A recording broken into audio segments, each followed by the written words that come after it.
کرامت والی ٹوپی۔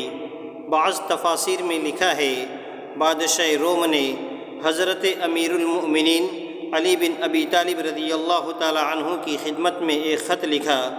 اس خط میں اس نے اپنے عجیب و غریب قسم کے سر درد کی شکایت کی اور علاج کے لیے گزارش کی۔ بادشاہ کو کچھ اس قسم کا سر درد ہوتا تھا جس کا علاج بڑے بڑے طبیب بھی کرنے سے قاصر تھے۔ اب اس نے پیغمبر اکرم صلی اللہ علیہ وسلم کے وسیع سے اس کا علاج دریافت کیا تھا۔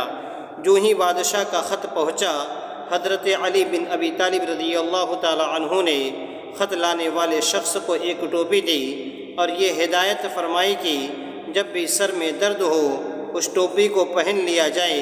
وہ ٹوپی بادشاہ کو مل گئی۔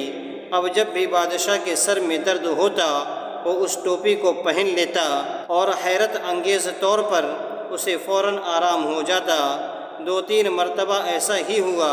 جیسے ہی بادشاہ اپنے سر پر وہ ٹوپی رکھتا اس کے سر کا درد ختم ہو جاتا تھا۔